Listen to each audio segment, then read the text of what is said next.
BTC চুক্তি হওয়ার পিছতহে তাত শিক্ষানুষ্ঠানবিলাক গঢ় লৈ উঠিছে।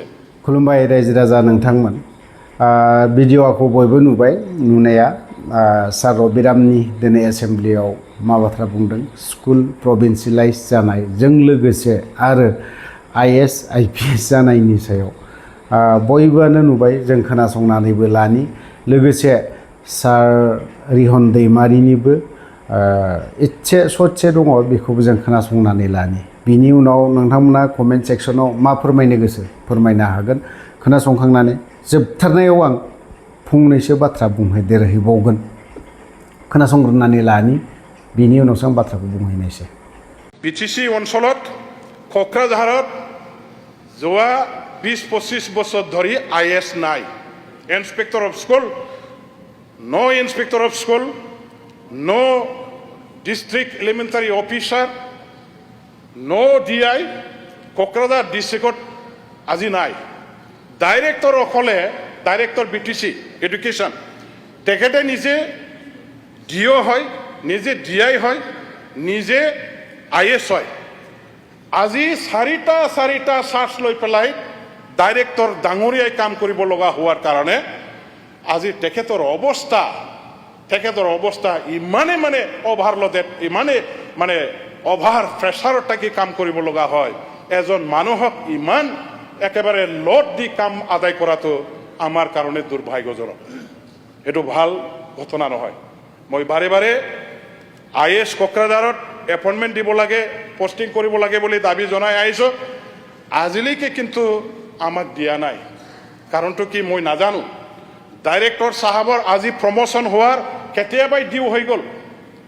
আজি গ্ৰেডুৱেশ্যন লিষ্টত তেখেতে জইণ্ট ডাইৰেক্টৰত প্ৰমোশ্যন পাব লাগে নাম্বাৰ 1তে আছে গ্ৰেডুৱেশ্যন লিষ্টত।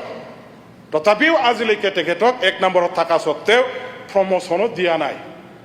অথচ আমি তেখেতৰ পৰা অজস্ৰ কাম আদায় কৰিছোঁ।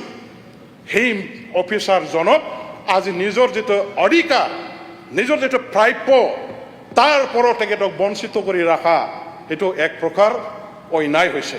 এইটো ঠিক হোৱা নাই।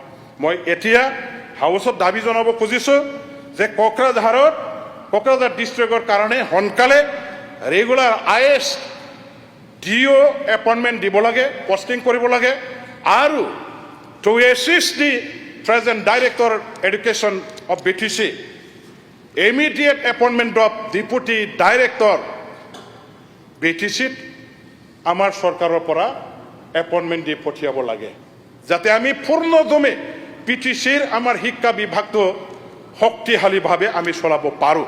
ইয়াৰ কাৰণে এই হাউচখনত মই আজি দাবী জনাইছোঁ। মই আৰু বেছি ক'ব নাযাওঁ। আমাৰ কি কয় মোৰ বন্ধুবিলাকে আকৌ ক'ব মই এইখিনি কি কয় যিখিনি হাউচত আজি মই দাবী ৰাখিছোঁ অধ্যক্ষ মহোদয় আপুনি বিটিসিৰ লগত আছে আমি একেলগে আছোঁ যিহেতু বিটিসিৰ এই সমস্যা সমাধান কৰি দিয়াৰ বেলেকাত যাতে চৰকাৰে গুৰুত্ব আৰোপ কৰে ইয়াৰ কাৰণে আপোনাৰ পৰাও যাতে অলপ আমাক সহায় কৰিলে নথৈ আনন্দিত হ'ম। বিটিসিবাসী ৰাইজে আপোনাক অজস্ৰ আশীৰ্বাদ আপোনাক ধন্যবাদ দিব। এইখিনি কি কৈ মই সমাপ্ত কৰিছোঁ। বিটিসি চুক্তি হোৱাৰ পিছতহে তাত শিক্ষানুষ্ঠানবিলাক গঢ় লৈ উঠিছে। আজি সেই শিক্ষানুষ্ঠানবিলাক আমি দেখা পাইছোঁ বহুত শিক্ষানুষ্ঠানে এতিয়ালৈকে ভেঞ্চাৰ হিচাপে চলি আছে।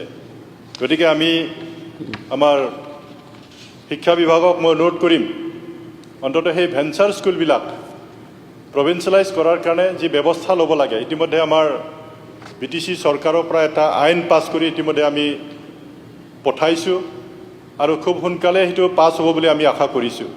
সোনকালে আমাৰ ৰাজ্য চৰকাৰে আমাৰ মহামান্য ৰাজ্যপালৰ এপ্ৰুভেল লৈ সেইটো পাছ কৰি দিব সেইটো আমি আশা কৰিছোঁ।